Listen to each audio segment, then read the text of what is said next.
Hello, welcome to the fourth lesson. This one is called Beliefs. Let's get started. Beliefs are another important part of managing your psychology, of strengthening your psychology, so that you will learn English, or anything in fact, much faster. And there are two kinds of beliefs, two general categories of beliefs: limiting and empowering. Let's talk about limiting beliefs first. Now, limiting means limit is something that stops you. It's like a boundary. It stops you from going ahead. So a limiting belief is a belief that stops you from improving, a belief that stops you from getting better. And I'd say most English students have limiting beliefs. And many English students have very strong limiting beliefs. I call these beliefs English trauma. And I got that name from a few of my Japanese students. They would tell me, AJ, I can't speak English well because I have English trauma. What is English trauma? What is that? What are they talking about? Well, trauma means some kind of injury, some kind of hurt, emotional hurt, deep emotional hurt. So what they mean is that they had some very negative, painful experiences with English in the past. In other words, when they were in school, in English classes, or even as adults going to other English schools, they had very negative experiences. And all these negative experiences have created some very negative beliefs, some very limiting beliefs. For example, they say, I'm not good at English. Well, that's a belief. It may be true, it may not be true, but it's an opinion, it's a belief that they have. Another belief, a very common belief, English is difficult. Or English is complicated. Well, that's just a belief. For me, English is very easy because I'm a native speaker. Just like your native language for you is very easy. Tomoe can speak Japanese fluently because she's Japanese. So I might say, Japanese is difficult. And she would say, no, Japanese is super easy. These are just beliefs that come from our experiences. The problem is these limiting beliefs limit us. They, in fact, do limit us. They stop us from getting better. They cause a lot of problems for us as students, as learners. I have them too. As I try to learn Japanese, for example, I have a lot of these limiting beliefs, I realize. I think, oh, Japanese is so difficult. Japanese is complicated. Just look at the writing system. It's so different from English. And these beliefs hurt my motivation. They lower my energy. And in fact, they're wrong. They're not true. Japanese does not have to be difficult. It does not have to be complicated. A small child, even a small American child, could learn Japanese very effortlessly, very easily. And the number one reason is they don't have the limiting beliefs. They can sing songs and play games and enjoy the language, and they'll learn it so quickly, so easily. They'll say, Japanese is easy. Well, it's the same with English, with you. You learned in a very painful, difficult way in the past. And so you created these beliefs in your head. English is difficult. English is boring. English is painful. I'm not good at English. I'll never speak excellent English. These are just beliefs. So how do you eliminate these beliefs? Okay, you have these beliefs. You know they're negative. You know they're not helping you. But we have to figure out, how can we get rid of the limiting beliefs? That's the first step. You have to weaken them. You have to make them weaker and weaker and weaker. You have to cut them down. Well, beliefs get stronger from references. A reference is just an experience or a memory. Sometimes it's just something you imagine, actually. But it's a specific experience or a specific imagination, a specific moment that makes the belief stronger or weaker. So, for example, you have this idea, English is painful and boring. And when you think of this belief, where does it come from? Well, you think of all these past experiences. You think of the time in middle school where your teacher corrected your mistake and you felt terrible. And you think of maybe the bad grades you got on the test or all the red marks on your English papers. And you start adding more and more and more memories, more of these negative experiences, these negative references. And if you get enough, you will develop a very strong, deep, powerful belief. English is difficult. English is painful. I'm not good at English. So to weaken these, you just have to question the references. You have to question the experiences. Take the power away from the experiences. And an easy way to do that is just to ask questions about them. For example, let me ask this question. Your past English schools, were they excellent? Were they just fantastic English schools with fantastic, amazing, fun, positive English teachers? Did you have a great time every day? Well, I know for most of you the answer is no. So that's interesting. So if your schools were not excellent, maybe the school was the problem. Maybe it's not you. Maybe your English is not great because you did not go to great schools. And did those schools that you went to, or the books you used, did they use proven methods? Did they use research-based methods? Did they know a lot about the research, about English learning, English teaching? Did they only use the best methods? Or did they just use the textbook that everybody else uses? Well, I know from my experience as a teacher, most schools just use the same textbooks. They don't know why. Maybe the boss tells them we must use this book. But they're not choosing the very, very best methods. They're not choosing the very, very best books. And so maybe the reason you believe English is difficult is because you used difficult methods in the past, or your teachers did. Maybe you think English is boring because in the past you used boring methods, you went to boring schools, you had boring teachers. Maybe English isn't the problem. Maybe it was these past experiences. Maybe it was the way you did it or where you did it. Ask yourself these questions. Think about them in detail. Weaken your limiting beliefs. Challenge your limiting beliefs. Another question. In school, did you learn deeply?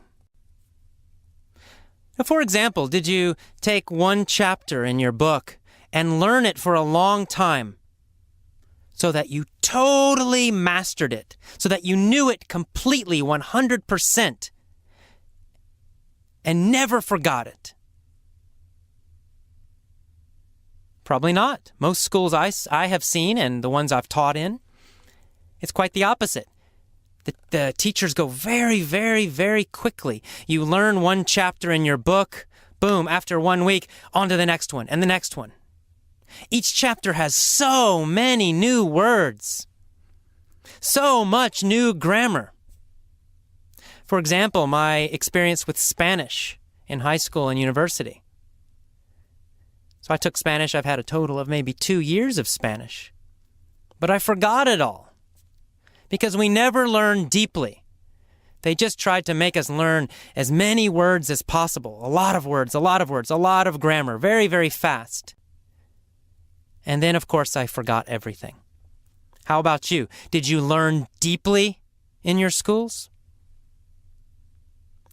If not, maybe that was one of the problems. Maybe English feels difficult because you never learned deeply. Maybe English is not the problem. Finally, did you learn with a grammar translation method? Did you study a lot of grammar rules? Did you take a lot of tests? Did you feel good about that?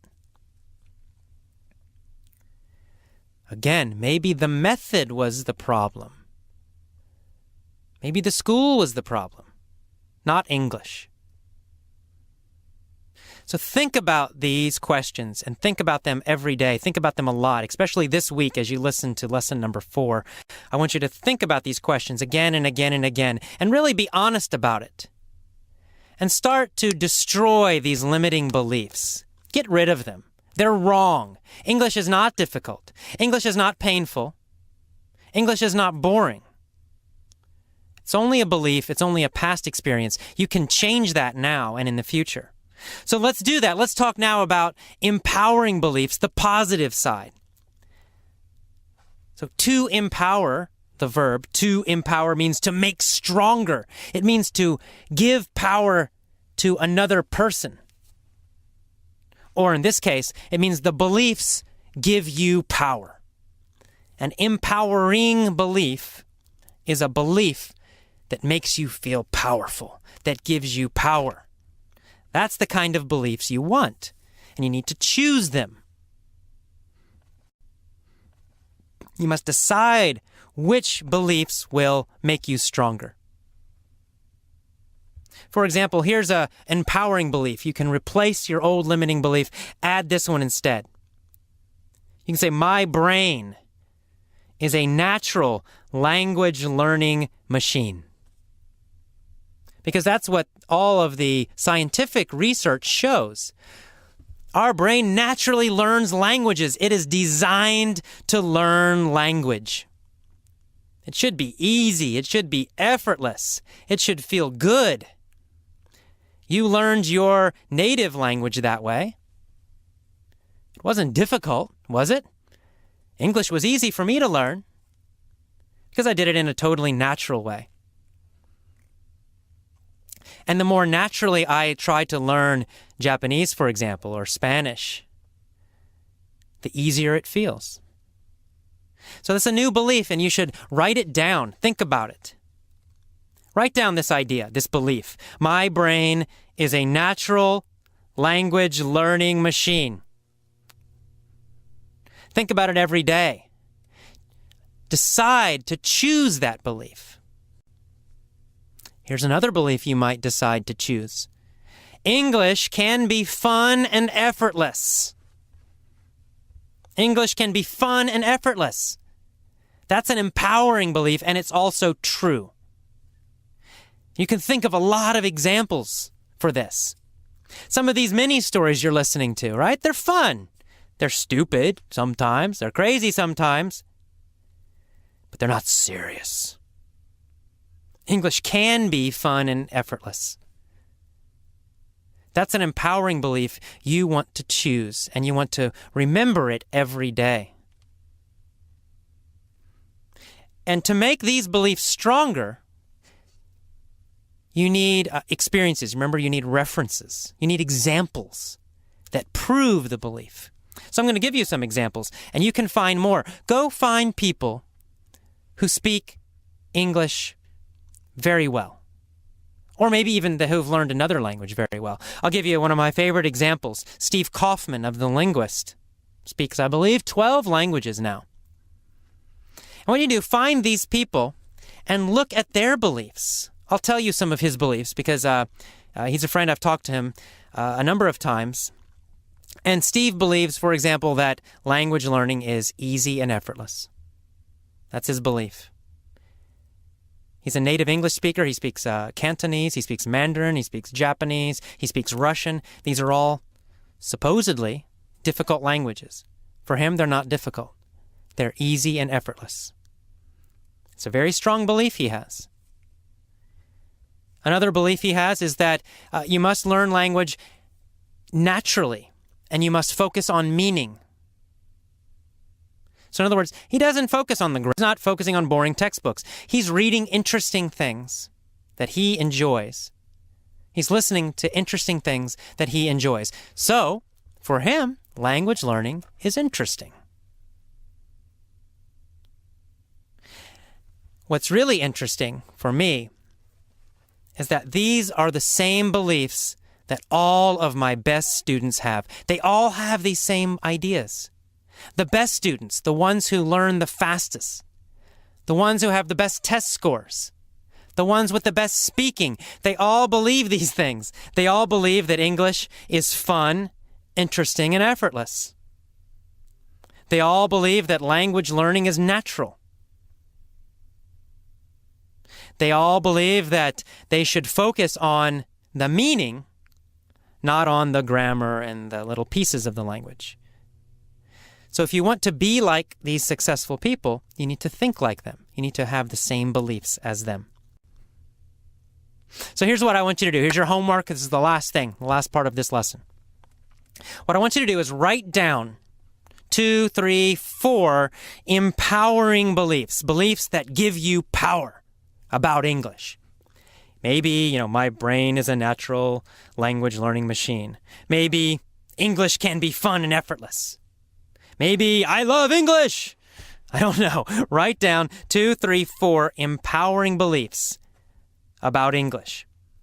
And every day, you're going to do an incantation. That's a good word. It's a new word. Incantation. An incantation is a phrase or sentence that you say again and again. It has almost a magic idea. It comes from magic. An incantation is a magical sentence. It's a sentence. If you say the sentence, something will happen. That's where it comes from. But for us, an incantation is just a belief you're going to repeat again and again and again every day. So here's what you're going to do. For example, English can be fun and effortless. You're going to say that out loud every day while you're walking along and, you're doing your posture and you're breathing and you're smiling. Well, you're going to add one more thing. As you walk, as you're getting ready for the lesson, you're going to repeat this out loud. You're going to say, English can be fun and effortless. You're going to say it with some emotion, say it with feeling. So you're smiling, you're breathing deep, you're moving your body, you have good posture, and now you're also saying these strong beliefs. English can be fun and effortless. You repeat it again. English can be fun and effortless. And then you say it again. English can be fun and effortless. You can do this in your room and it's fine. You can do it outside and make everyone look at you and think you're crazy. Why not? It's better than feeling powerless, right? It's better than being bored. I promise you'll learn so much faster if you do this. So do these incantations every day, just before you do a lesson. Get your body strong, peak emotional state, and then say these incantations. English can be fun and effortless. English can be fun and effortless. Now your body, your mind, your beliefs, they're all together, very strong. Then you're ready to learn. Okay, that is the end of the main story for beliefs. I will see you in the next lesson. Hello, this is AJ Hogue again. Time for the vocabulary lesson for beliefs. As always, be sure you're standing strong, good posture, big smile, deep breath, move your body. Let's begin. In this lesson, I used a few difficult words, maybe difficult, maybe not, I don't know. But let's talk about them. Number 1 is the word trauma. Now, trauma, it's a noun. Trauma means an injury or a deep hurt. Now, it can be physical. So For example, if you break your leg, that is a physical trauma. It's a physical injury. It's a deep physical hurt. Trauma can also mean a deep emotional hurt. So something very painful in your life, you feel very, very sad, for example, or very, very angry. That is also a trauma, a very painful experience, a painful emotional hurt. Trauma. So again, that's trauma. So we have emotional trauma, and we also have physical trauma. So of course, in this lesson, we're talking about emotional traumas. Hopefully nobody hit you when you're learning your English. So probably it was emotional trauma. You felt a lot of stress, perhaps, when you were learning English in the past. Or maybe just boredom. But for some students, I'd say probably for most students, there are a lot of negative emotional feelings and beliefs about English learning. And altogether, I call these English trauma, English pain, English hurt. And so really what this entire lesson pack, all of this Power English lesson pack is about is healing your English trauma. Okay, another word we talked about in this lesson, incantation. Incantation. Incantation is a phrase or a sentence that you repeat again and again and again. So, for example, every day my English speaking is better and better. Every day my English speaking is better and better. Every day my English speaking is better and better. That's an incantation. You're saying it again and again and again. And it has a little bit of a magical idea that these words are magical. And, actually they kind of are magical because they change your emotion. They change your feelings about English in this case. So saying that again and again every day, saying it with emotion, saying it strongly. Every day, my English speaking is better and better. Every day, my English speaking is better and better. Every day, my English speaking is better and better. That actually is a little bit magical because it changes your feelings. Your feelings about English will improve. You will start to believe this. You will believe your English is getting better. And when you believe it, it will be true. You will be getting better and better. So there is kind of a magical idea about incantations. By repeating these things again and again with power, that you are changing your mind and you're changing the situation, almost like magic. So that's incantation. It's the actual sentence that you say again and again. Another word we use a lot in this lesson is empowering. It can be, the verb is to empower, to empower. So, of course, power is the basic word. Power means strength, right? Power. But to empower means to give power to someone or to cause power to grow in someone. For example, maybe you have a child, small child, and every day you tell the child, "You are so smart. You are so intelligent." You tell them again, "You're intelligent. You're smart. You're intelligent. You're smart." You tell them this again and again and again, every day for years and years and years. You are empowering the child. You're giving them power because they will believe it. After some time, they will believe it. They'll think, "Oh, wow, I'm intelligent. I'm very smart." Right? So you're giving them power. You're making them feel more powerful. You are empowering the child. You're giving power to the child. So to empower is to give power or cause power in someone else. So in this way, these beliefs empower you. The beliefs give power to you. They cause power in you. So we call them empowering beliefs. We add the ing, it becomes an adjective. Empowering beliefs. And the opposite of an empowering belief is a limiting belief.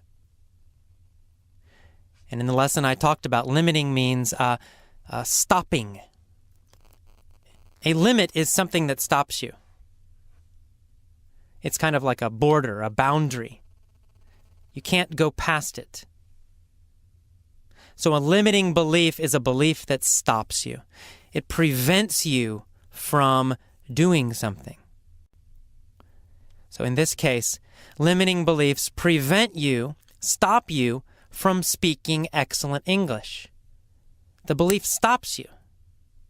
You could speak excellent English, but you have these negative beliefs, you have these limiting beliefs.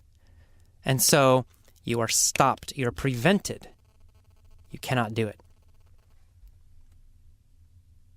So it's limiting beliefs.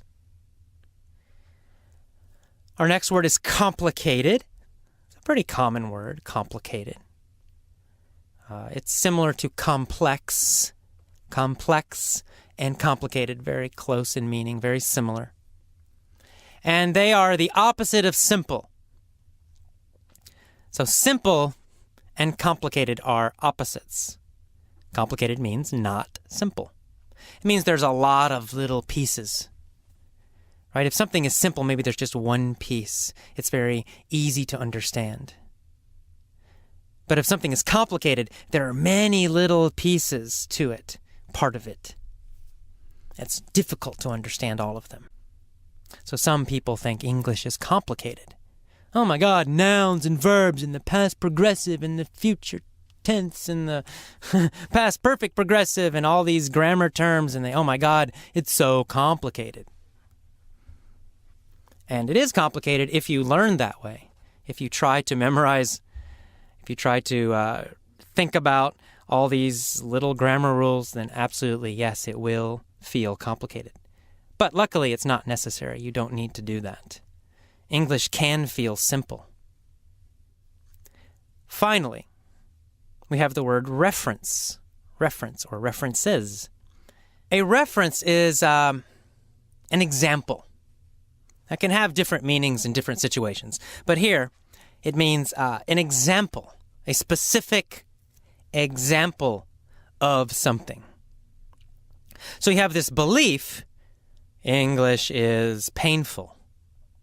And then you have references, you have examples that prove it. For example, in middle school, my teacher made me feel stupid. Right? That's the reference. That is the example, the specific reference, the specific example. And then maybe you have another reference. I failed my high school English test. So now you have two references. Your middle school teacher made you feel stupid, and you failed your high school test. Two references, two examples of the belief. English is painful. So most beliefs have all these little references, these little examples. You use the references to prove the belief. So if you question the references, you can destroy the belief. So again, a reference is, in this case, a reference is an example, a specific example of something. And references support beliefs. References create beliefs. Okay, that is all. A very short and easy vocabulary lesson for this one. That is all of the vocabulary lesson for beliefs. Listen to it a few times. Read the transcript if necessary. But focus most of your energy on the main speech and on the mini story. Those are the two most important lessons. Those are the ones you need to listen to very often, repeatedly, and learn them deeply. Okay, I will see you next time. Bye-bye.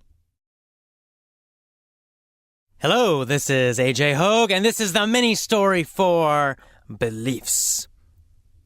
Are you feeling good? Good posture? Deep breathing. Big smile. Moving? I hope so. I'm not going to start this story until you are. All right, let's do it. There was a guy. Was there a girl or was there a guy?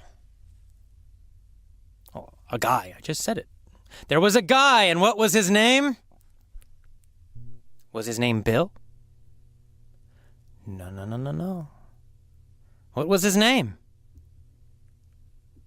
Well, come on, what was his name? His name was George.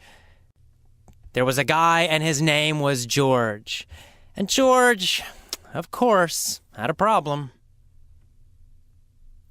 What was his problem? Well, in fact, George had two problems. Oh, no. Not just one problem. George had two problems. How many problems did he have? Two. George had two problems. What was his first problem? Well, his first problem was that girls always laughed at him. Ooh, that's not a good problem.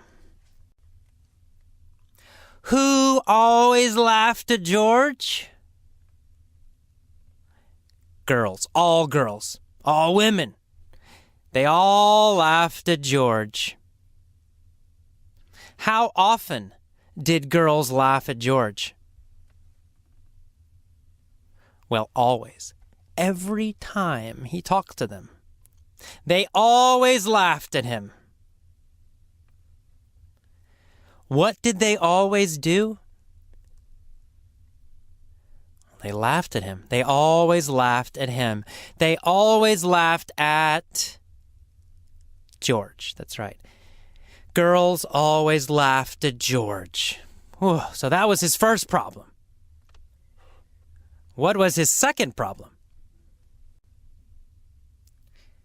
Well, the second problem was that he loved Angela. And, of course, Angela was a girl. So girls always laughed at George, and George loved Angela. So that was a problem. Who did George love? Angela. He loved Angela. He wanted to impress Angela. Did he want Angela to like him? Yes, he wanted to impress her. He wanted Angela to like him. He wanted Angela to think good things about him. He wanted to impress her. Who wanted to impress Angela? George. George wanted to impress Angela. What did he want to do? Well, he wanted to impress her, make her think good things about him. But of course, girls always laughed at him. Oh no. Big problem for George. In fact, George had dating trauma. What did he have? Dating trauma. Dating what? Trauma. George had dating trauma. Dating pain, dating injury. Why did George have dating trauma? Well, because girls always laughed at him when he asked them for a date. They always laughed at him when? Well, when he asked them for a date. When he asked them for a what? They always laughed at him? For a date. When he asked them for a date, they always laughed at him. So what did he have? Dating trauma. George had dating trauma, dating pain, deep dating pain. Was Angela a girl? Yes, she was. She was a girl. What kind of girl? A gorgeous girl. A beautiful girl. Now, was this good or bad? Of course, it was terrible.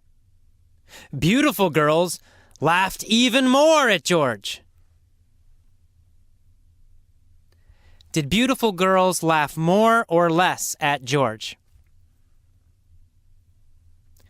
More. They laughed more. Poor George. Beautiful girls laughed even more at him. With beautiful girls, he had super dating trauma. So George had some very big problems. But one day he decided, I will develop new empowering beliefs.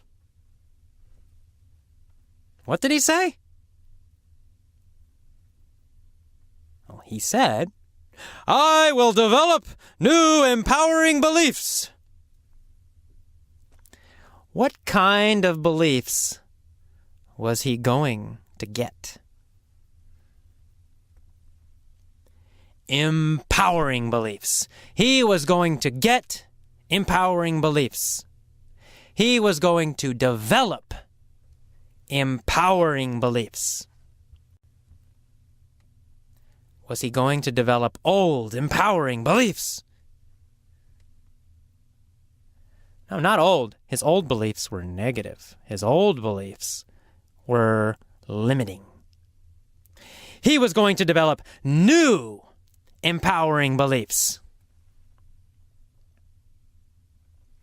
New empowering what? Beliefs. What was he going to heal with his empowering beliefs? He was going to heal his dating trauma. He was going to heal his dating trauma with new, empowering beliefs. So every day, he said an incantation. Who said an incantation every day?